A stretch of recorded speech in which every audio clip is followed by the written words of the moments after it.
नमस्कार, जय हिंद साथियों। मैं रोहित भार्गव न्यू तुल्य एकेडमी के यूट्यूब चैनल पर आप सभी के साथ हूं।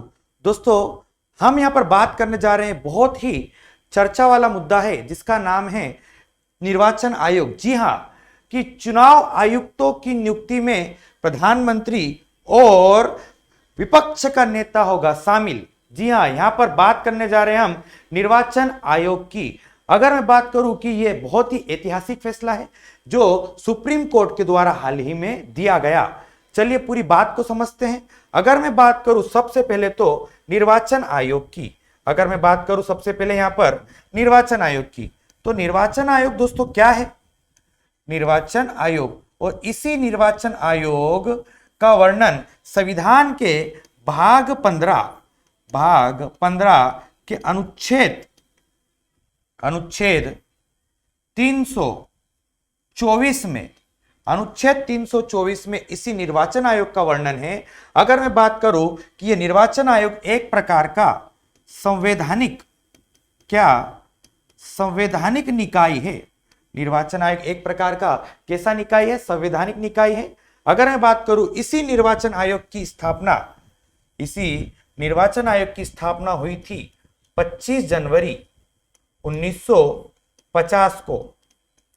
अगर मैं बात करूं यहां से कि पूरे भारत में संघ और राज्यों में चुनाव कराने वाली एक महत्वपूर्ण संस्था है, उसी का नाम क्या है? निर्वाचन आयोग। और यही निर्वाचन आयोग 3 सदस्यीय संस्था है, जिसमें एक होता है मुख्य निर्वाचन आयुक्त और 2 अन्य निर्वाचन आयुक्त। और इन्हीं मुख्य निर्वाचन आयुक्त और अन्य निर्वाचन आयुक्तों की नियुक्ति के संबंध में सुप्रीम कोर्ट के द्वारा एक फैसला दिया गया। इसी को हम यहां पर समझते हैं।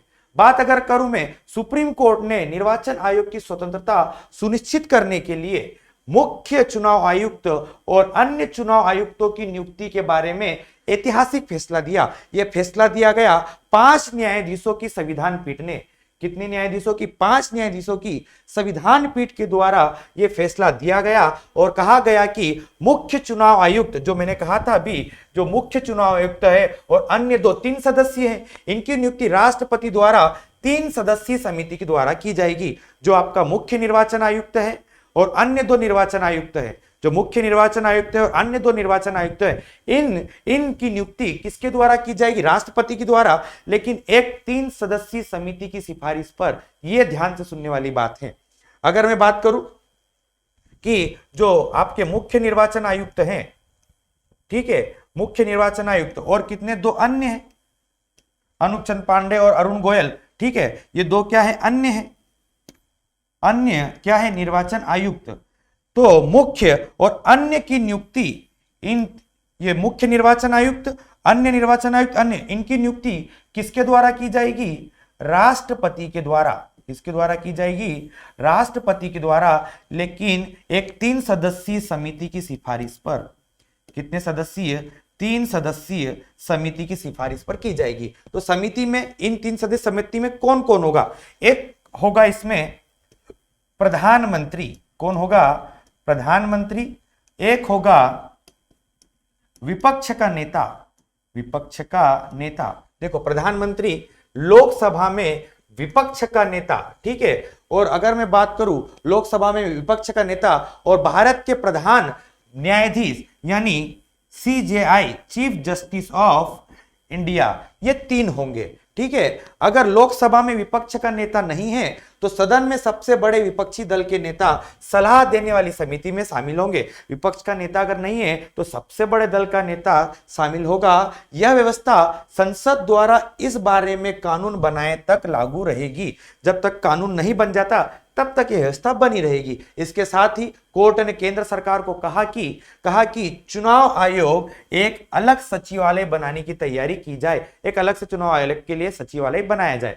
मुख्य निर्वाचन आयुक्त कौन है? अगर मैं बात करूं, देख रहे हो आप, मुख्य निर्वाचन आयुक्त यहां पर 25वें नंबर के कौन है? राजीव कुमार। 2 अन्य अभी मैंने बताए थे, अनूप चंद्र पांडे और अरुण गोयल।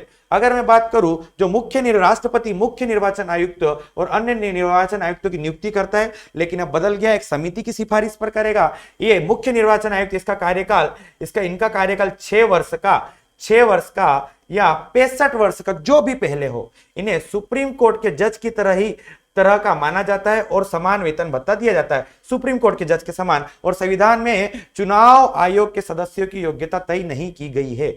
आ रही बात समझ में? ये प्रमुख बातें थी निर्वाचन आयोग की। और भी कई प्रश्न बन सकते हैं। भारत के प्रथम निर्वाचन आयुक्त कौन है? आपको इसका जवाब देना है कमेंट बॉक्स में। दो प्रश्न का जवाब देना है, भारत के प्रथम निर्वाचन आयुक्त और भारत की प्रथम महिला निर्वाचन आयुक्त कौन थी, दोनों का जवाब आपको कमेंट बॉक्स में देना है। उम्मीद करता हूं दोस्तों ये जानकारी आपको अच्छी लगी होगी। इसको दोस्तों ज्यादा से ज्यादा शेयर करें, लाइक करें और उत्तर कमेंट में जरूर लिखें।